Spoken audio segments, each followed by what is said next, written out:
eu fiquei pensando o que é que seria interessante dar nessa perspectiva a respeito do Brasil, do que o Brasil está vivendo hoje e do que o Brasil é historicamente. Por que o Brasil está vivendo uma situação X hoje em dia e por que e o que é que isso tem a ver com a história do Brasil?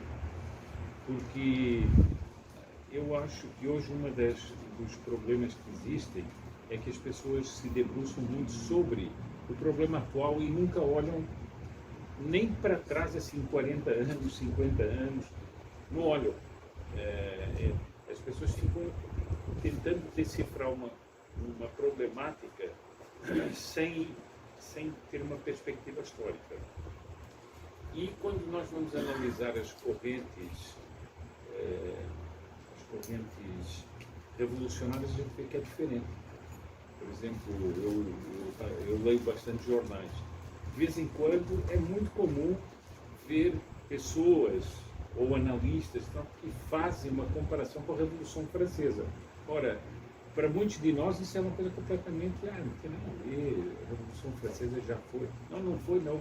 Nós estamos vivendo hoje em dia consequências da Revolução Francesa diretamente, na política, na separação da Igreja do Estado, na laicização das mentes e tudo. Isso é um reflexo direto da Revolução Francesa.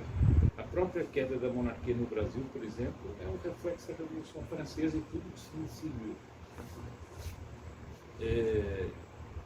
Ainda, se nós fôssemos falar até de um problema que é o problema dos erros dentro da Igreja, por exemplo, da heresia do modernismo. A heresia do modernismo era uma consequência direta da Revolução Francesa.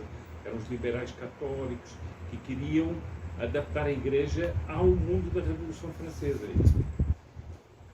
Então, com isso, me pareceu interessante fazer um apanhado da missão providencial do Brasil e como há certos princípios e há certas determinações da providência na história, fazer uma análise da teologia da história a respeito do Brasil.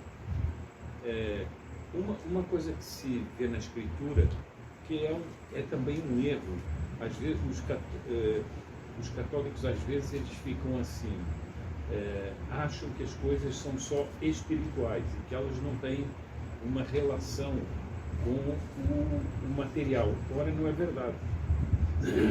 Tanto é que, para ir logo aos sacramentos, os sacramentos eles têm materialidade, né?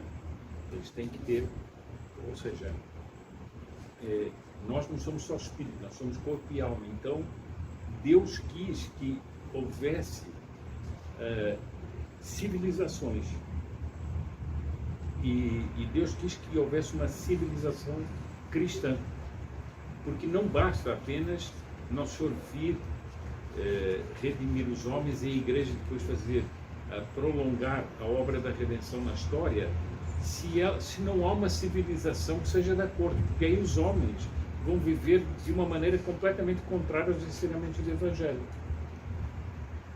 E isso na história do Ocidente é muito forte. Por exemplo, quem estuda a Idade Média, nós vemos que a Idade Média ela vai nascer, tem um berço ali assim, entre a Alemanha e a França, mas a França vai ser assim, como que a pedra preciosa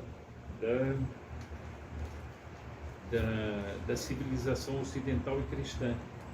Por isso é que ela é chamada filha primogênita da Igreja, é a primeira filha da Igreja, a bem dizer, enquanto nação.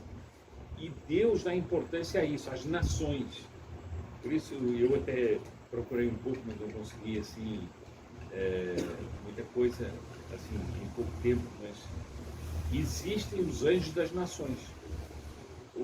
Há vários, na Escritura há a descrição, por exemplo, do anjo da Pérsia lutando com o anjo de Israel, creio eu.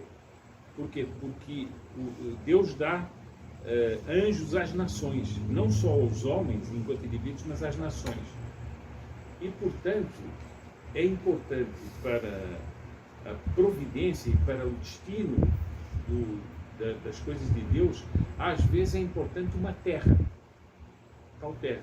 Por isso é que o Nosso Senhor vai dar a terra prometida para os judeus.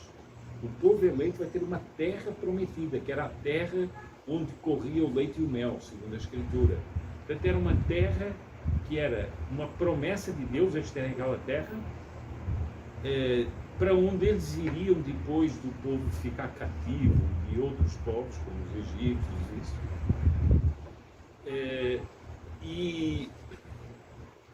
E Deus queria que eles tivessem, portanto, um território em concreto. Isso acontece muito nas aparições, né? Aparições de Nossa Senhora, por exemplo.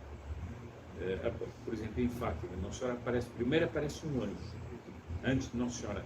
Que anjo era esse? Era o anjo de Portugal. Ele vai dizer, eu sou o anjo de Portugal. Então, ele está aparecendo para 3 pastores, mas por que aparece o anjo de Portugal? Porque tem os 3 pastorinhos. Por que tem os 3 pastorinhos e aparece o anjo de Portugal? Não podia aparecer o anjo da guarda deles? Mas eram pessoas desconhecidas, completamente, eram pessoas perdidas, eram umas crianças lá de uma aldeia completamente perdida. E não aparece o anjo da guarda, não, aparece um anjo de Portugal. Aparece o anjo da nação.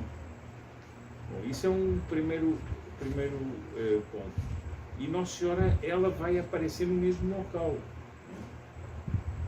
Depois, por exemplo, nessa aparição de Síndris, ela vai fazer, que aqui no Brasil, ela vai fazer brotar como sinal, vai fazer brotar uma fonte de água.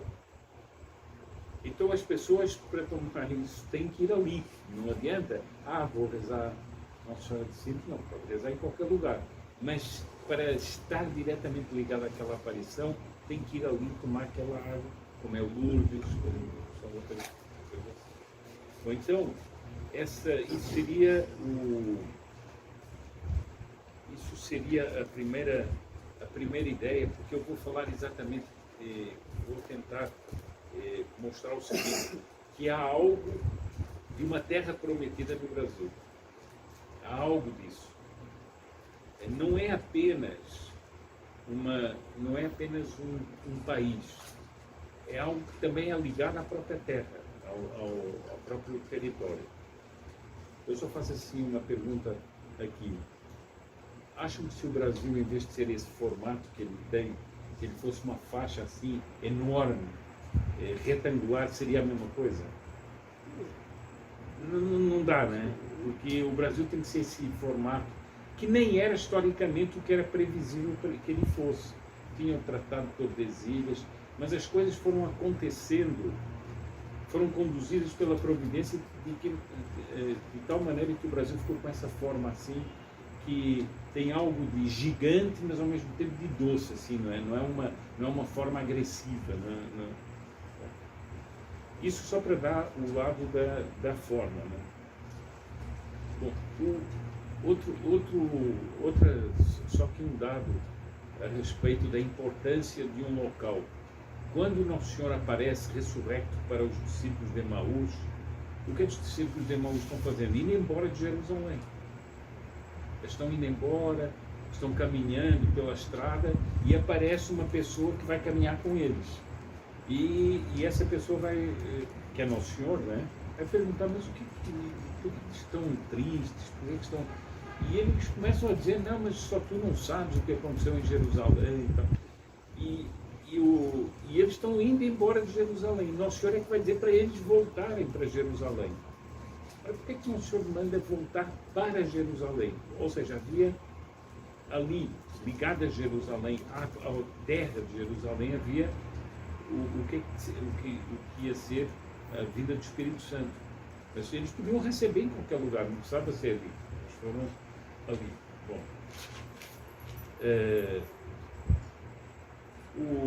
Outra coisa que me parece assim, interessante assim, considerar, antes de tudo, é também o papel, nós falamos do papel dos anjos das nações, o papel dos anjos na história. Porque quem é que anunciou aos pastores que o menino Jesus tinha nascido na gruta? Foram os anjos. E os anjos vieram dar uma mensagem que era glória a Deus nas alturas e paz na terra aos homens de boa vontade. Também é bastante curioso, porque ele não disse paz na terra a todos os homens, ele disse paz na terra aos homens de boa vontade. Então, eles estavam fazendo um anúncio para o mundo, eram os anjos que estavam fazendo isso. Então, essa importância que nós vamos ver que aqui no Brasil isso também tem importância, essa questão angélica. Bom,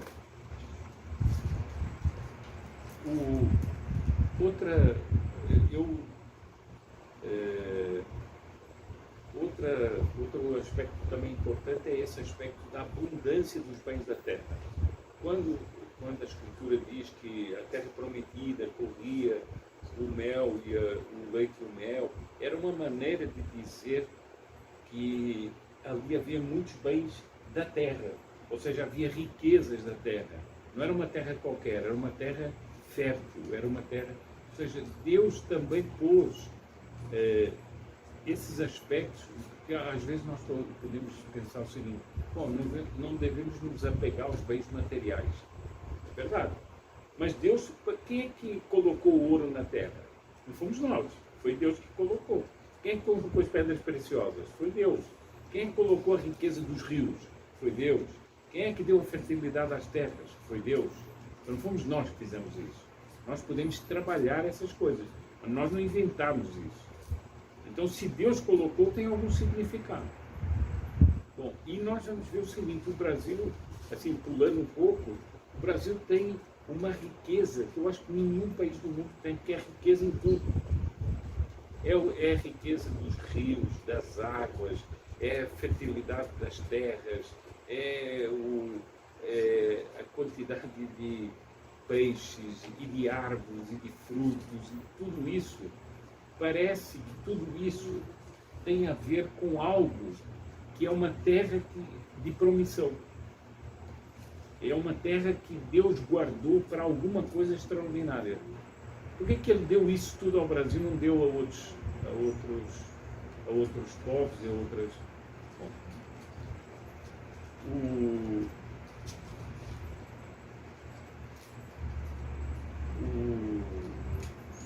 eu já vou entrar propriamente numa questão mais direta, que é a questão providencial do Brasil. Mas, por enquanto, eu estou mostrando esse aspecto assim dos dados naturais, porque esses dados são falam muito por si. E também é verdade o seguinte, que Deus coloca aqueles povos que são chamados a grandes feitos em panoramas extraordinários. Há dias, o príncipe Dom Bertrand fez uma consagração do Brasil junto ao Cristo Corcovado, no Rio de Janeiro. Quem vê aquele panorama não pode deixar de se emocionar, porque a pessoa não pode ficar assim, pensando o seguinte: é muito bonito. Não, é muito bonito, mas isso aqui é divino. É uma coisa de tal beleza. Eu conheço pessoas assim, completamente diferentes, uns que são americanos, outros que são brasileiros, que fizeram aquele passeio de helicóptero junto ao Cristo Redentor, dar uma volta assim. Eles disseram que eles não conseguiram comentar nada, porque eles, quando começaram a ver aquilo, só começaram a chorar e não conseguiram parar mais de chorar. Porque era uma tal grandeza, aquele Cristo, sobre aquele panorama, aquela baía, aquelas montanhas, era tão grandioso que não dava para sequer a pessoa ficar comentando com a outra, porque a única coisa que eles conseguiam era chorar diante de tanta beleza e tudo mais. Agora a gente se pergunta: isso aí é por acaso? Nós temos a impressão que aquele panorama do rio só estava à espera que se colocasse ali o Cristo Redentor, né? Deus tinha deixado tudo pronto para que os homens tivessem essa... Bom, e essa imagem do Cristo Redentor tem tudo a ver com essa história providencial do Brasil. Não foi alguém que teve uma ideia, não. Tem a ver com a história providencial do Brasil. Então, eu vou voltar para trás voltar assim para a época em que a Península Ibérica estava tomada pelos muçulmanos, que era o grande mal daquela época, era a grande destruição da cristandade daquela época, eram os muçulmanos. Mas toda a Península Ibérica é tomada pelos muçulmanos, menos um pedaço de terra ali das Astúrias que não é tomado, porque eles resistiram sempre, até que estavam praticamente encurralados pelos muçulmanos, quando exatamente na Gruta de Covadonga, Dom Pelai faz um apelo e diz o seguinte: olha, os nossos maiores fazem como que nos chamam para que nós não entreguemos essa terra aos muçulmanos, e nós precisamos reconquistar estas terras aos muçulmanos. E ali começa um movimento que vai crescendo, e durante 800 anos vai reconquistando toda a península aos muçulmanos. Eu dou isso rapidamente pelo seguinte, porque a história de Portugal tem a ver com isso, e a história do Brasil também tem a ver com isso. A história de Portugal tem a ver com isso porque é durante essa reconquista que o grande São Bernardo vai articular politicamente que nobres da França vão para aqueles territórios ali e que estão sendo conquistados e ocupem ali aqueles territórios. E nós vamos ter, o berço de Portugal vai ser uma coisa chamada o Condado Portucalense, né? Que vai ser comandado por um conde, Dom Henrique, que era da Casa de Borgonha da França, e ele vai digamos, reger esse germe do que seria Portugal. E é aí que vai se manifestar algo de extraordinário na história de Portugal, e que isso não só marca a história do Brasil, mas é uma profecia sobre a história do Brasil. E eu também dou importância a essa narrativa pelo seguinte: nós temos uma ideia que é o seguinte: quando nós estamos no caminho da providência, tudo dá certo. Isso é mentira. Não deu nem para Nosso Senhor Jesus Cristo, como é que vai dar para nós? Nosso Senhor Jesus Cristo foi morto, como é que vai dar para nós tudo certo? E nós vamos ver que essa promessa da qual eu vou falar, essa promessa de repente parece que vai afundar e desaparecer na história. Então, para aqueles que ainda não conhecem, o que é que vai acontecer?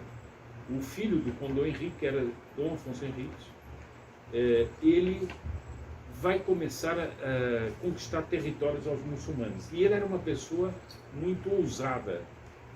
E ele vai fazer várias entradas nas terras dos muçulmanos. E os muçulmanos estavam assustados com aquele filho do Conde Dom Henrique. Então eles decidem o seguinte: nós temos que, a um certo momento, apanhar esse homem desprevenido, cercá-lo e liquidar com ele.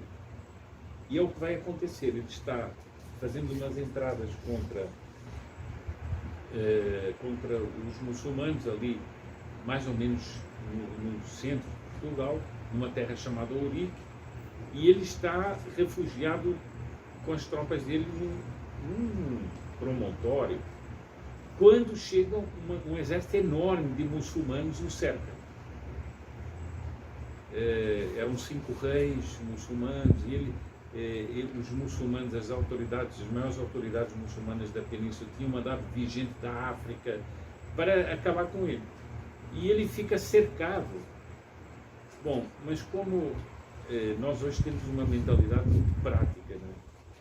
Os homens daquela época tinham uma mentalidade mais... tinha uma mentalidade prática, porque eles faziam as coisas práticas, mas tinha uma mentalidade sobrenatural. E o Dom Afonso Henriques, ele vê que está cercado, e ele vai para a tenda dele e vai rezar. E há toda uma história, está até no Camões, ele conta nos Lusíadas isso de uma maneira magnífica, né? Quem quiser ler esse milagre de Eurico, né, nos Lusíadas, é extraordinária a descrição dele.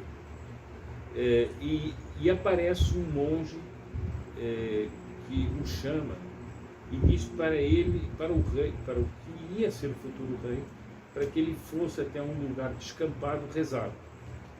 E quando ele chega, ele tem uma aparição do Nosso Senhor. Nosso Senhor vai dizer uma série de coisas para ele nessa aparição. Vai dizer o seguinte, que ele deve aceitar ser rei daquela gente, não era ainda o rei, né? Não havia um reino propriamente, que ele deve aceitar ser rei daquela gente, e que ele tinha destinado a esse reino uma grande missão. O Dom Afonso Henriques I vai dizer o seguinte, mas para que é uma aparição para mim se eu já tenho fé, e tenho muita fé? Parece para os muçulmanos, logo converte esses muçulmanos, porque eu não preciso mais. Aí Nosso Senhor diz, não, mas eu não vim para te converter, eu vim para te anunciar uma missão. Então ele diz que ele vai proteger aquele povo e que aquele povo é chamado a levar a fé a terras muito longínquas. Ora, nós estávamos em plena Idade Média, não se pensava em navegações propriamente, não se pensava em terras tão longínquas assim. Ele vai fazer essa promessa e essa promessa é uma promessa que vai marcar a história de Portugal. Até num texto que eu estava lendo outro dia, o último presidente da República de Portugal, no primeiro discurso da posse, vai falar de Eurico. De tal maneira, isso marca a história de Portugal até hoje, que um presidente da República diz, nós somos o Portugal de Eurico. Quer dizer, o sujeito é obrigado a dizer isso num discurso de posse. E Nosso Senhor depois vai dizer como é que devem ser os símbolos de Portugal. Só para terem uma ideia, esses símbolos permaneceram sempre, ao longo dos séculos, aquelas moedas de prata, aqueles escudos azuis que representam as 5 chagas de Cristo, depois as moedas, que é o dinheiro com que ele foi vendido por Judas. Isso permaneceu ao longo dos séculos em todas as bandeiras que Portugal teve. E foi tão forte que na Revolução Comunista de 1974 havia uma maldição de quem tirasse isso da bandeira. E os comunistas pensaram em modificar a bandeira e tirar, e depois não tiveram coragem. Ou seja, eles que não acreditam em nada, eles acreditaram que a maldição ia... Bom, então, essa promessa, Nosso Senhor, vai ser uma promessa que vai se prolongar. Isso é em 1139, mais ou menos. Vejam que vão passar 2 séculos, mais ou menos, e não acontece nada disso que Nosso Senhor disse. E essa também é outra coisa interessante. É uma promessa, parece que pode ser assim, vai ser daqui a 50 anos, ou 30 anos. Não, passa 50 anos, passa 100 anos, passa 150 anos e não acontece nada. Mas pior do que isso, ao fim de quase 200 anos dessa promessa, Portugal quase desaparece da história.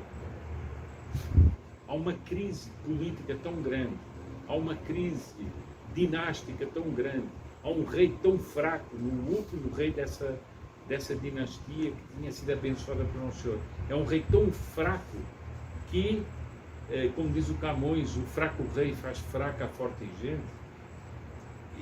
Portugal quase desaparece e vai ser absorvido pela coroa espanhola.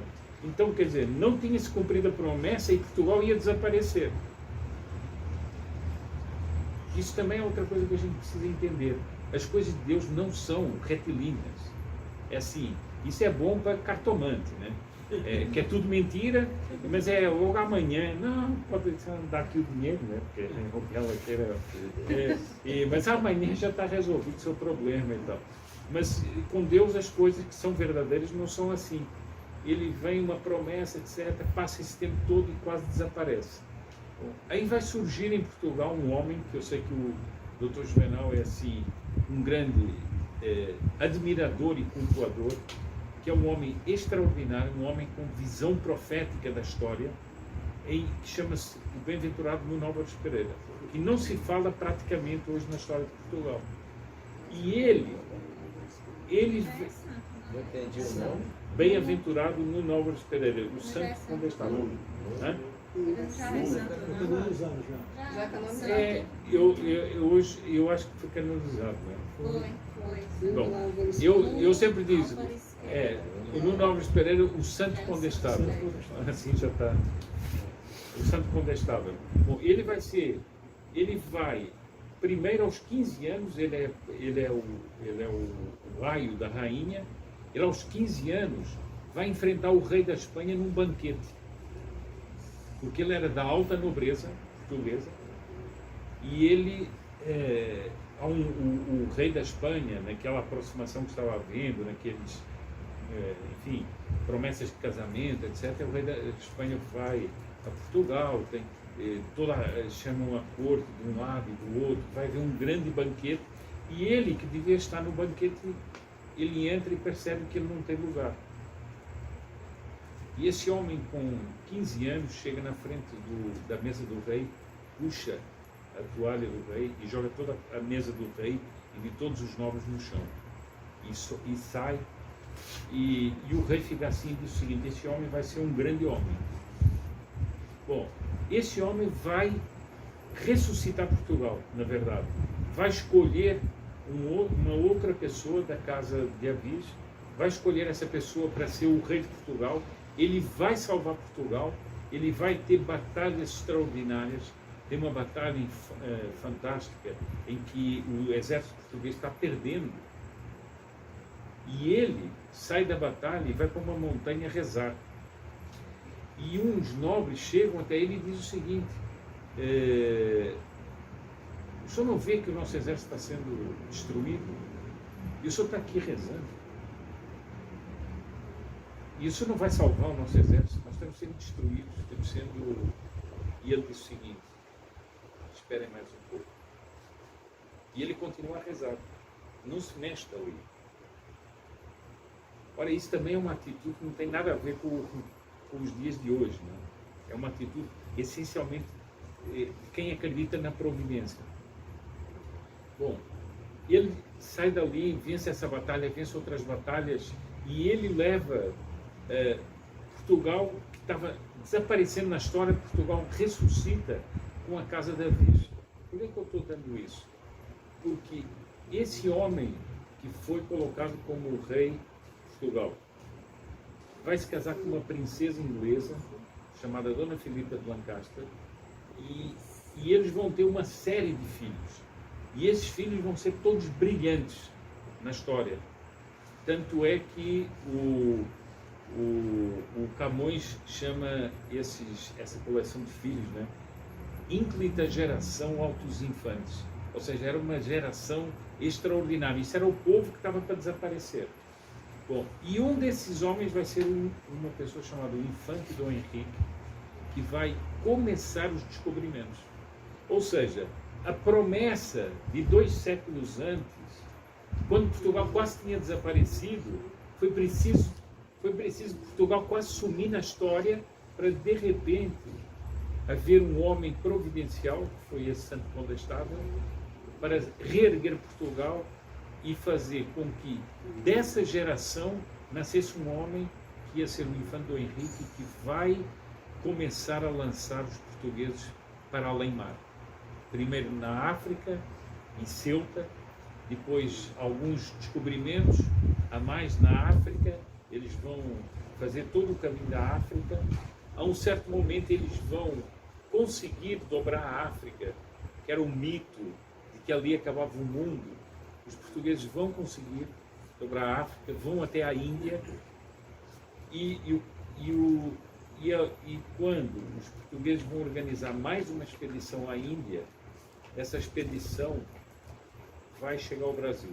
Ela vai fazer assim e depois ela vai para a Índia efetivamente, mas ela vai fazer primeiro aqui e vai chegar ao Brasil.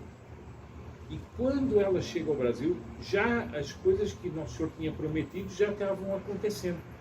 Portugal já estava levando a fé para outros lugares, para a África, para o Oriente.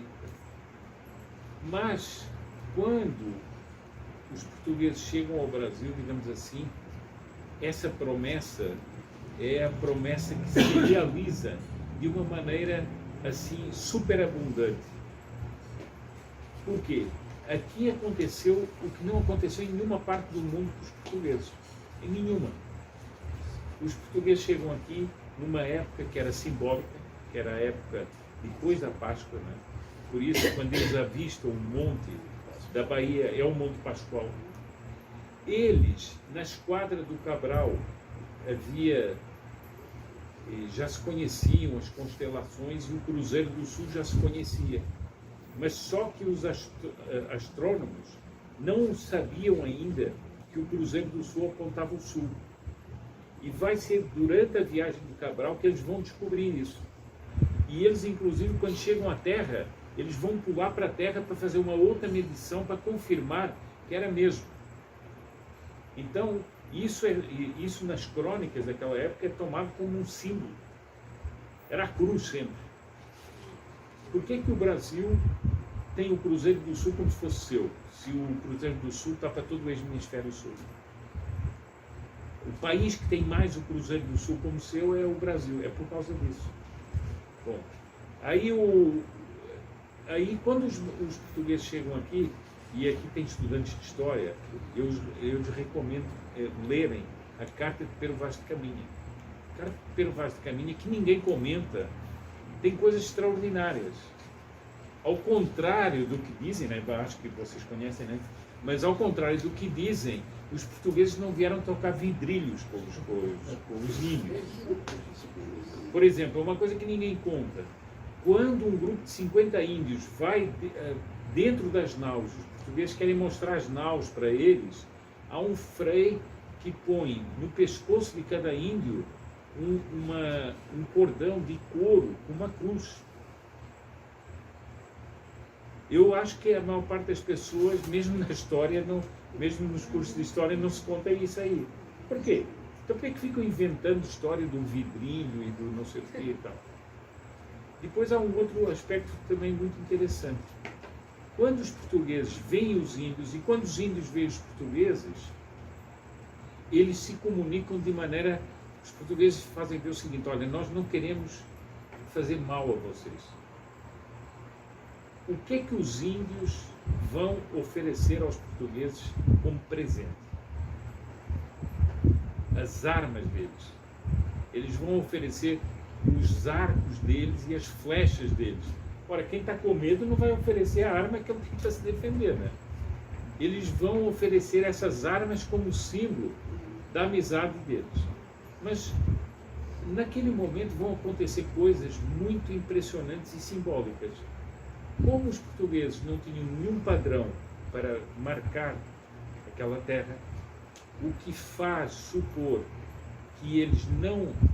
Isso é uma hipótese do professor Sidney Silveira, do Rio, porque ele diz o seguinte: cada vez que os portugueses iam para uma terra desconhecida, eles levavam um padrão para marcar o descobrimento daquela terra. Era uma coisa de pedra, coisa de Portugal, com a cruz, etc. Eles não tinham nenhum padrão ali. Portanto, eles não esperavam encontrar nenhuma terra que fosse desconhecida. Então, o que é que o Pedro Álvares Cabral vai dizer? Vamos fazer uma grande cruz. E para o horror de todos os ecologistas, não é? Ele manda os portugueses entrarem no mato e derrubarem umas árvores gigantes. E os índios ficam muito curiosos pelo seguinte: porque as naus eram de madeira. Então, uma das profissões que era mais representada numa nau eram os carpinteiros, para arranjar a nau, para não sei quanto. Então, todo esse pessoal vai montar uma cruz com ferramentas. Os índios nunca tinham visto aquilo. E eles ficam curiosos de ver os portugueses trabalhar com ferramentas, trabalhar madeira, montar cruz. Mas os portugueses, quando a cruz está pronta, eles têm que trazer a cruz para um outro lugar. Se fosse nos dias de hoje, era tudo prático, iam arrastando a cruz, né? Vai com uma corda, não sei o quê. Não, naquela época eles fizeram uma procissão com cânticos, no meio do mato, né? Mas eles tinham a noção do sagrado. E os índios, quando viram aquilo, ficaram tão impressionados que os índios entraram debaixo da cruz para ajudar a levar a cruz. Ora, isso era uma espécie de simbolismo do que ia acontecer, que era uma terra de Santa Cruz, né, em que índios e portugueses iam se entender e iam levar a fé. Os índios estavam mais ou menos intuindo. É preciso não esquecer que eles tinham várias histórias de um personagem chamado Sumé ou Tomé, que lhes tinha prometido que no futuro chegariam homens que os ensinariam. E eles estavam vendo isso se realizar na frente deles. Eu não sei se pensaram o que é a cabeça de um indígena que está habituado a andar ali e de repente olha para o mar e vê embarcações que ele nunca tinha visto. O que é isso? Depois de ser homens dessas embarcações. Aquelas embarcações com umas velas gigantes, e depois os homens todos com umas roupas, porque as roupas dos portugueses também chamavam muita atenção dos índios.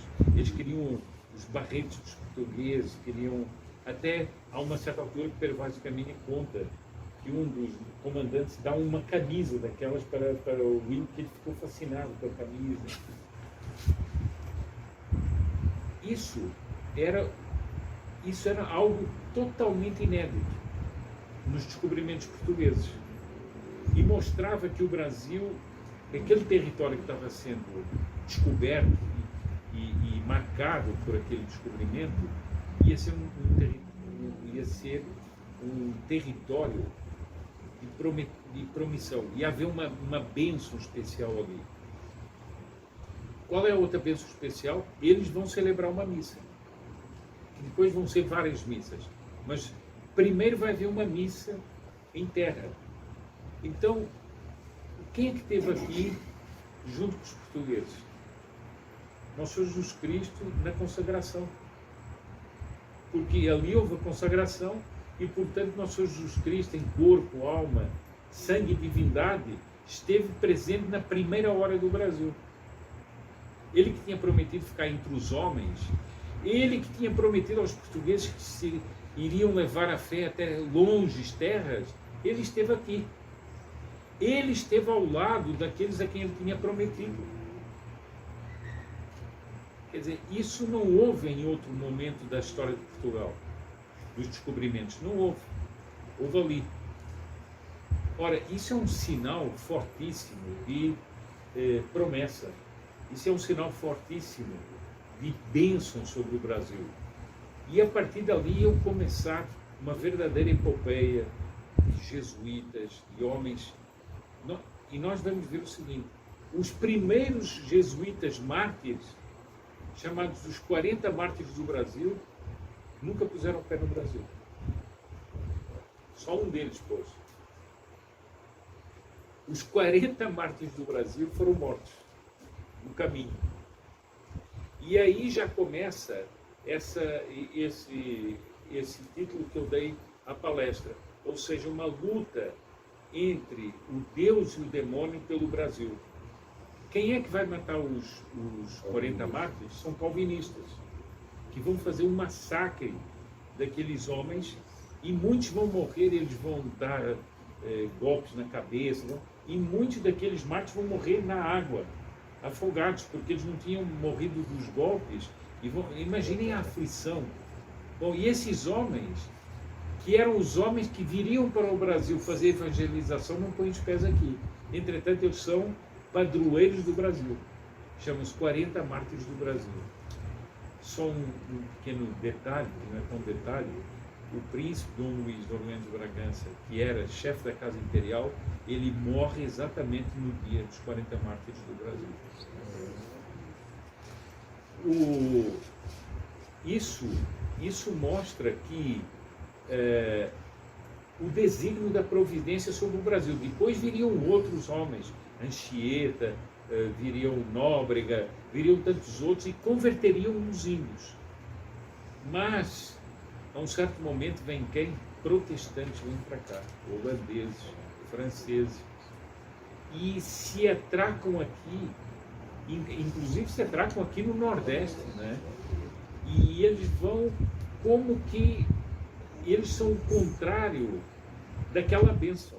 Eles vêm trazer a heresia para aqui, eles vão perverter índios, certas tribos indígenas, e nós vamos ter uma luta entre a promessa de Nosso Senhor e a destruição da heresia. Então já tínhamos tido nos mártires, temos aí, e essa vai ser a história do Brasil o tempo todo. Enquanto que que é uma coisa muito bonita, enquanto que tanto aqui no Nordeste como no Sul, quando os jesuítas vão converter os índios vão pedir para as filhas deles casarem com os portugueses. Que essa vai ser outra coisa extraordinária. Eles vão pedir para unir o sangue daquela gente que era daqui com os portugueses. E isso é uma espécie de profecia dessa grande, como dizia o Gilberto Freire, essa grande miscigenação que vai ser a marca do Brasil. E que vai ser, o brasileiro é essencialmente isso. É essencialmente o português, o índio e depois o negro. Esse é a essência do brasileiro. Bom, essa gente toda, isso vai acontecer no Brasil inteiro. Depois há tanta história, seria muito longo falar disso tudo. Mas vejam que até as leis, os portugueses trazem as suas leis. E elas imediatamente começam a ser modificadas no Brasil por uma realidade que não havia na Europa. Qual era? Os indígenas. Era preciso assinalar os direitos daquela gente. Ao contrário do que todo mundo diz, os portugueses vão modificar as suas leis para reconhecer que aquela gente tinha direitos. Por quê? Porque eles eram filhos de Deus. Eram criaturas de Deus que eram chamados ao batismo. Tanto que, ainda outro dia fiz uma live sobre isso, os analistas hoje, os historiadores dizem, é fora de dúvida que a carta de Pero Vaz de Caminha mostra que o centro do pensamento daquela gente era converter os índios e batizar os índios. Não era o ouro. Tanto que ele diz, não encontramos ouro, não encontramos prata, não encontramos nada. Aliás, eu digo o seguinte, os portugueses foram bem ineptos. Se eles vieram buscar ouro, foram muito ineptos. Porque é só em 1700 que aparece o ouro. Se eles demoraram 1500 a 1700 a descobrir o ouro, e essa era a meta deles, realmente foram ineptos. Se era a meta, era vir pegar ouro. Ora, eles não tinham essa meta. Eles tinham a meta de converter, de levar aquela gente. E mais, tinham a meta de fazer uma civilização. Porque o rei de Portugal, a primeira coisa que vai proibir é o seguinte, está proibido aos portugueses ficarem na costa fazendo negócios, vendendo madeiras e comprando madeiras. Seria uma ação extrativista apenas. O rei vai dizer o seguinte, não, tem que entrar no território, tem que fazer cidades, tem que fazer engenhos, tem que fazer isso tudo, porque senão não vai haver uma civilização. Bom, nós temos depois toda essa civilização brasileira, né, como acho que o próprio Gilberto Freire falava de civilização brasileira e outros acho que falam de civilização brasileira. Mas isso vai haver peças de música sacra. A música sacra brasileira praticamente é desconhecida. E ela foi descoberta em boa medida por europeus, um alemão que veio para aqui, descobriu na Bahia, em Minas. E ele fica impressionado, seguinte, mas essa música é uma música tão elevada como a música da Europa. E nós não conhecemos nada disso, porque tudo isso é abafado. Mas isso é o que vai levar a história do Brasil. Bom, a um certo momento vai haver, não é o único momento, mas a um certo momento vai haver uma grande ofensiva contra isso, que é o Marquês de Pombal. O Marquês de Pombal, um iluminista, ele vai se jogar sobre aqueles que eram a peça-chave dessa civilização, que eram os jesuítas. E vai destruir, vai expulsar os jesuítas e vai acabar com essa obra grandiosa. Tanto é que até a língua, isso ninguém diz, né? Como é o Marquês de Pombal, ninguém diz. Ele é que vai impor a língua portuguesa. Porque os jesuítas queriam a língua comum, que era aquela... O Anchieta vai fazer a codificação da língua dos índios, o que mostra que eles tinham uma noção muito superior do que era a civilização. Por que o Anchieta vai pegar a língua dos índios e codificá-la? Se eles desprezavam os índios, como dizem. E por que ele vai querer fazer essa língua comum, que era a língua que integraria as línguas indígenas ao tupi? Era sobretudo o tupi, né? Por quê? E é o iluminista que vai acabar com isso. É o Marquês de Pombal nessa ofensiva. E essa ofensiva depois vai ter outros reflexos no regalismo. Ele vai destruir várias coisas no Brasil, dessa missão providencial do Brasil. Então, eu estou dando, assim, são episódios apenas, é claro que a história do Brasil é muito mais longa, não dá para dar aqui tudo. São episódios que vão tentar, em que há uma guerra sempre entre aquilo que é a promessa do Brasil e aquilo que é a destruição do Brasil. E acho que um dos pontos auge, já bem mais próximo de nós, é a luta de Dom Vital. Dom Vital, ele não é apenas um bispo, ele é o prototipo do brasileiro. Ele é um brasileiro na sua essência. Até o físico dele, a inteligência dele, o arrojo de Dom Vital, são tipicamente de um homem brasileiro. Então esse homem vai ficar bispo e vai enfrentar essa corrupção terrível que havia não apenas nas confrarias religiosas, mas havia na sociedade inteira, e que era o maçonismo agnóstico e que estava levando a sociedade para um desfazimento. Por quê? Porque estava afastando dos ensinamentos do Evangelho. Então, o Dom Vital, ele vai ser uma marca. Ele vai dividir a história do Brasil também. Então, depois nós tivemos a República, nós poderíamos falar aqui de Canudos, né? Seria uma coisa muito interessante analisar aqui Canudos. Canudos foi assim, um símbolo do que era o Brasil autêntico, sendo esmagado com o punho de ferro de uma república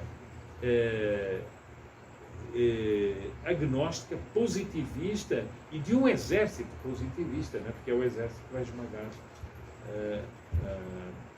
Canudos. Agora eu vou pular aqui assim para o século XX, que nos leva aos dias de hoje. Vou pular pelo seguinte, porque pronto, não dá para dar tudo. Nós poderíamos aqui falar de muitas crises que houve na República, mas nós vamos ver o seguinte, que no século XX, e o século XX vai se estender ao século XXI, vai ser marcado pela ofensiva de um inimigo que é o inimigo mais terrível que o Brasil vai enfrentar, é o comunismo. E quem vai dizer isso é Nossa Senhora. Ela vai advertir contra o espiritismo, contra o protestantismo, né? Mas ela vai advertir sobretudo contra o comunismo. Ela vai advertir em Simbres, em Pernambuco, e ela vai advertir, a Lódia estava distribuindo aqui assim, a coroa das lágrimas, ela vai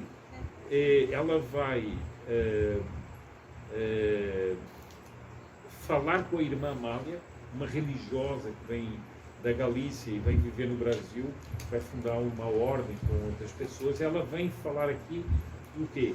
Ela vem falar, Nossa Senhora e Nossa Senhora vão falar de várias coisas para ela, muitas coisas.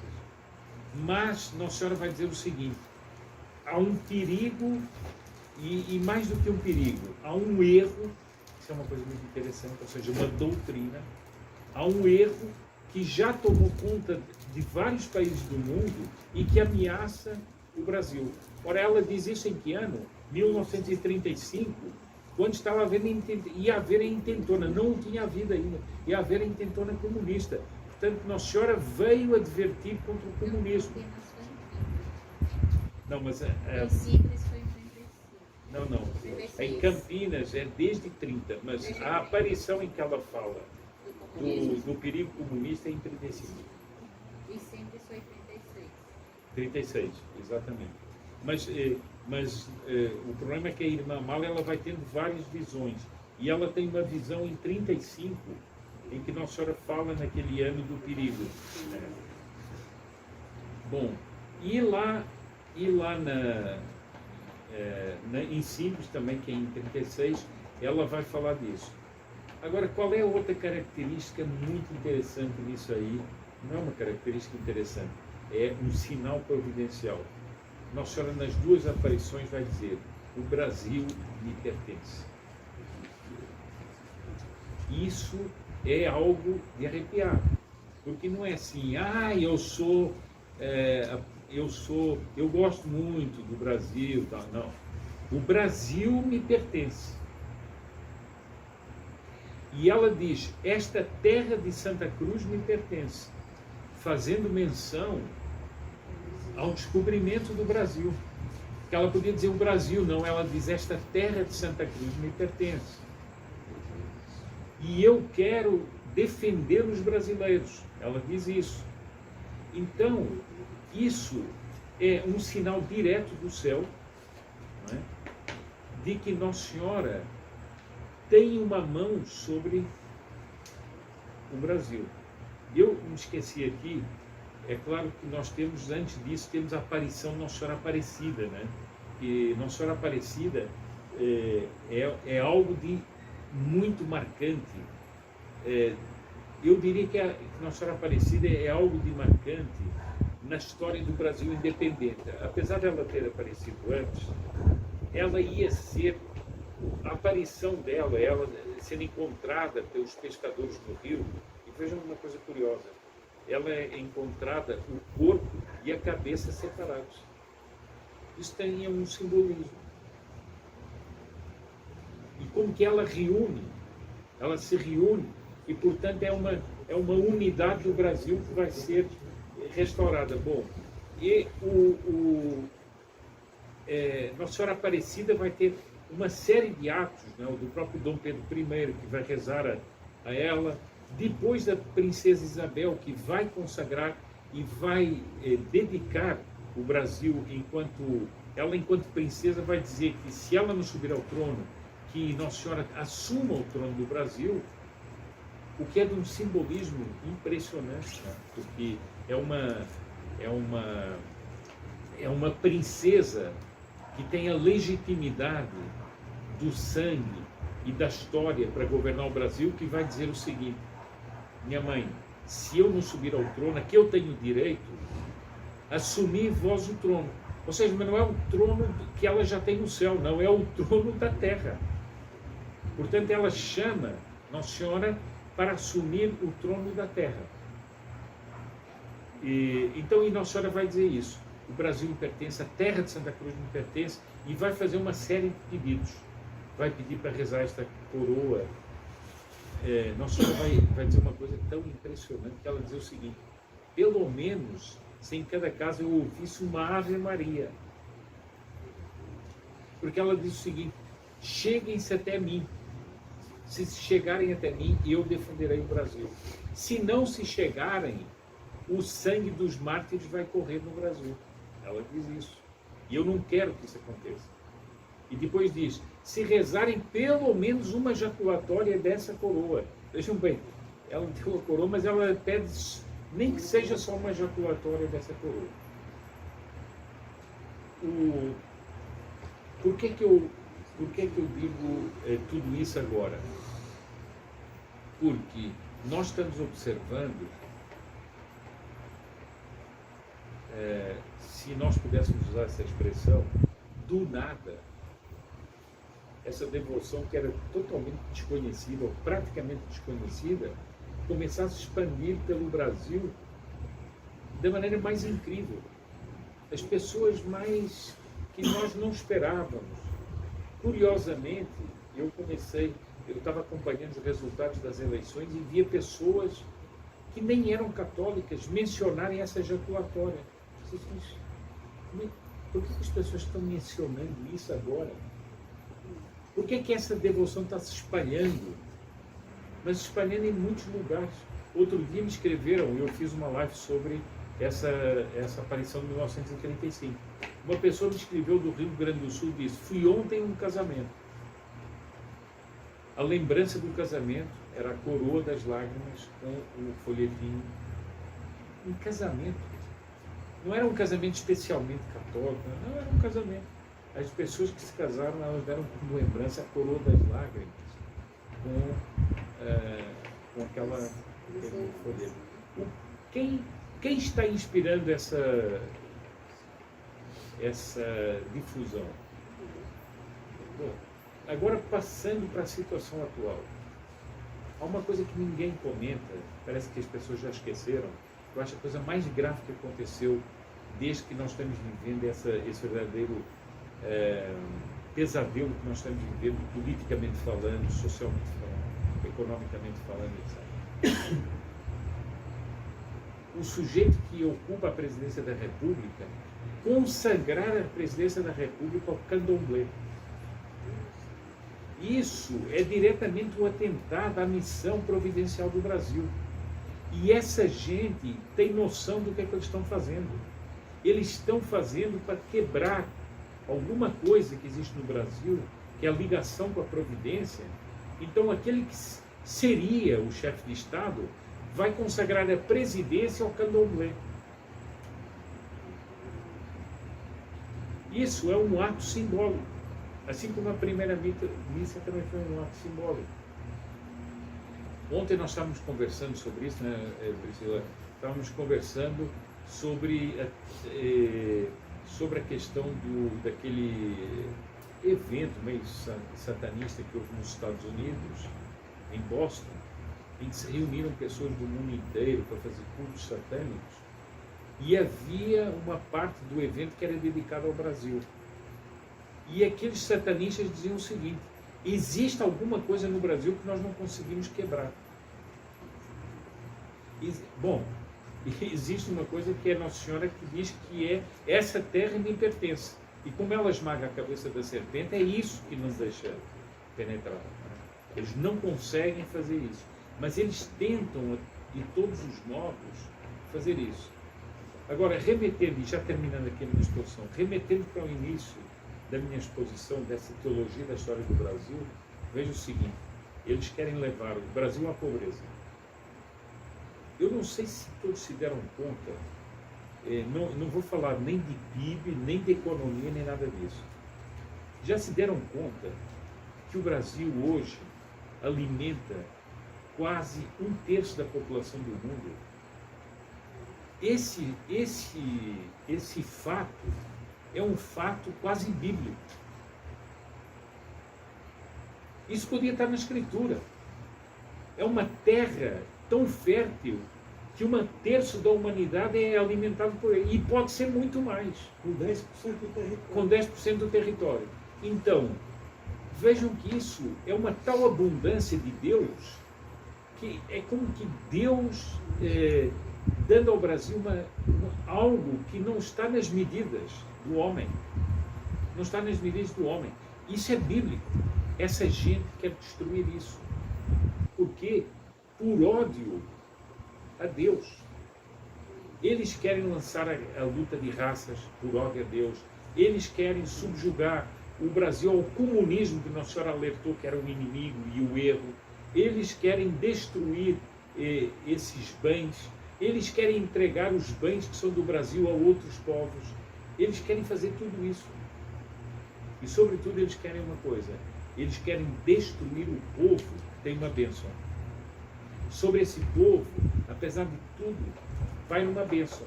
E essa bênção eles querem destruir. Querem destruir no terror, querem destruir no ódio, querem destruir de todas as maneiras. Então, a mim me parece o seguinte: se nós olharmos o que está acontecendo agora nessa perspectiva, fica muito mais claro o que é que nós estamos enfrentando. Nós não estamos enfrentando uma guerra política, nós estamos enfrentando um desses assaltos do demônio à missão providencial do Brasil. É por ódio a essa missão providencial que está acontecendo isso. Eu queria só aqui terminar, porque eu vejo um textinho que eu tenho aqui. É a única maneira que eu consegui tirar uma fotografia do computador, então não gravo minha mão. Mas eu tenho aqui um trecho, que é um trecho de um discurso que o professor Plínio Correia de Oliveira fez num congresso eucarístico em 1942, quando ele começa a falar da missão do Brasil. Ele diz o seguinte: talvez não fosse ousado afirmar que Deus colocou os povos de sua eleição em panoramas adequados à realização dos grandes destinos a que o chama. E não há quem, viajando por nosso Brasil, não experimenta a confusa impressão de que Deus destinou para teatro de grandes feitos esse país cujas montanhas trágicas e misteriosas penedias parecem convidar o homem às supremas afoitezas do heroísmo cristão, cujas verdejantes planícies parecem querer inspirar o surto de novas escolas artísticas e literárias, de novas formas e tipos de beleza, e na orla de cujo litoral os mares parecem cantar a glória futura de um dos maiores povos da terra.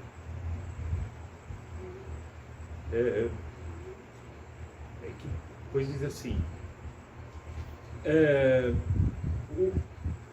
a missão providencial do Brasil consiste em crescer dentro das suas próprias fronteiras, em desdobrar aqui os esplendores de uma civilização genuinamente católica apostólica romana e em iluminar amorosamente todo o mundo com o facho dessa grande luz que será verdadeiramente o Lumen Christi que a Igreja irradia, nossa índole meiga e hospitaleira. A pluralidade das raças que aqui vivem, em fraternal harmonia, o concurso providencial dos imigrantes que tão intimamente se inseriram na vida nacional, e mais do que tudo, as normas do Santo Evangelho jamais farão de nossos anseios de grandeza um pretexto para jacobinismos tacanhos, para racismos estultos, para imperialismos criminosos. Se um dia o Brasil for grande, ele se-lo-á para o bem do mundo inteiro. Pronto, eu acho que o Dr. Juvenal, eu já falei demais.